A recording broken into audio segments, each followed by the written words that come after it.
Tiago Servo pede indenização após pagar R$ 1 milhão de pensão para a filha que não é dele. Saiba quando o pagamento é devido. 14 ex-integrantes da dupla Taime e Tiago chegou a ser preso em 2016. Legislação determina que pensão é devida aos filhos quando o nome do pai está no registro da criança. Em caso de dúvida sobre paternidade, é necessário fazer um teste de DNA. Tiago Servo entra em ação indenizatória após pagar mais de R$ 1 milhão de pensão para a filha que não é dele. Foto reprodução Instagram. O ex-integrante da dupla Taime e Tiago, José Lázaro Servo, conhecido como Tiago Servo, entrou com uma ação indenizatória para reaver mais de R$ 1 milhão que foram pagos como pensão alimentícia para uma criança que não é filha dele. A ação vem depois de uma batalha de 7 anos da justiça que levou o cantor a ser preso em 2016 por atraso do pagamento da pensão. Na época, a Polícia Civil informou que ele tinha uma dívida de R$ 500 mil que não pagava a pensão há um ano. Agora a Justiça determinou que a criança não é filha do sertanejo, que viabilizou o pedido de indenização. O advogado Tiago Otávio Gomes Figueiró afirmou em suas redes sociais que a ação visa restituir o cantor de tudo o que lhe foi tirado. Não só o que ele pagou de pensão, mas também dando moral, dando material. Tiago ficou 7 anos com um mandato de prisão atrás do outro, sem conseguir trabalhar, sem conseguir fazer show, destaca Figueiró.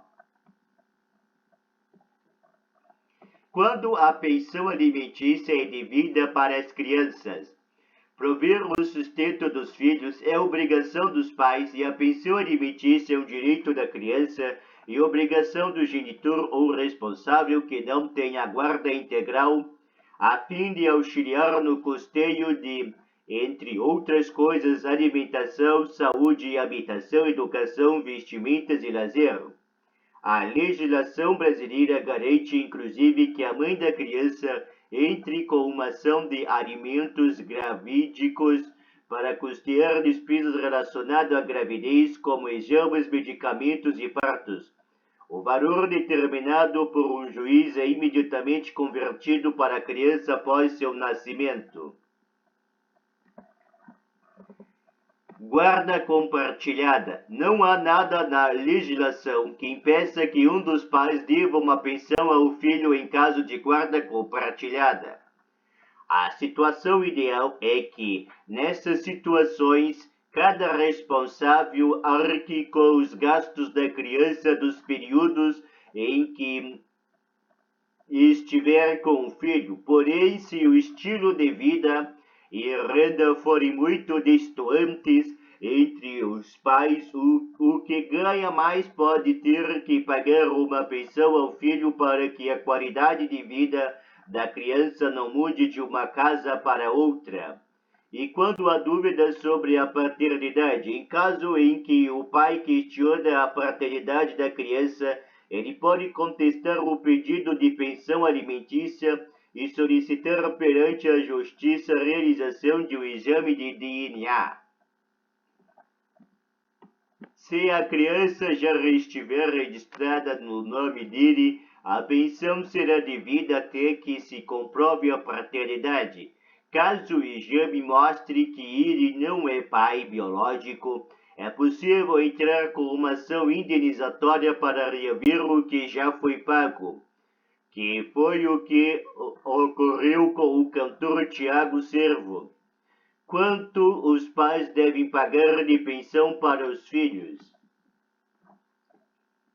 Não há uma regra que determine um valor mínimo independente da renda dos pagantes.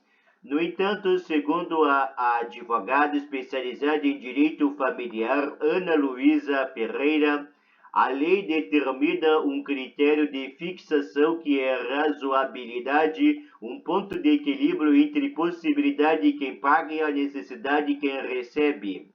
Para isso, o juiz envolvido no processo avalia a renda dos pais por meio de uma apuração financeira e patrimonial. Ana explica que é possível, para além do salário apresentado pelo pagante, identificar todos os sinais de riqueza e padrão social. Desta forma, as decisões judiciais tendem a determinar um valor para que o padrão de vida da criança seja, no mínimo, compatível com o padrão de vida de quem vai pagar a pensão. Alimentação, educação, saúde e moradia são os principais critérios levados em conta na hora da tomada da decisão pelo juiz envolvido no processo. A advogada pontua que a pensão precisa ajudar no sustento da criança, garantindo segurança e oportunidade. Outro ponto que pode ser observado é o padrão de vida que o filho tinha antes da separação dos pais. Se a família oferecia condições para que a criança realizasse uma viagem anualmente, por exemplo, a pensão precisa ser suficiente para que essas possibilidades sejam mantidas independentemente da relação dos pais. Ana Luísa ressalta que as condições em que uma gravidez se deu pouco importam para a decisão judicial que está focada no bem-estar da criança. O advogado que está solicitando a pensão tem o direito de direcionar os esforços em apresentar os motivos legítimos que comprovem a necessidade do valor daquela pensão para garantir a proteção da criança, o fato da gravidez ter sido inesperado ou qualquer outro conflito entre os pais fica irrelevante, porque a criança é quem deve ser priorizada, afirma, explica Ana Luísa. A especialista destaca ainda que a mãe ou responsável legal tem que utilizar todo o valor da pensão em benefício do filho, e há mecanismos legais para comprovar os gastos ao pagante, realizar uma espécie de prestação de conta. Assim, cai por terra o argumento usado por alguns de que o dinheiro é utilizado para bancar a vida da mãe.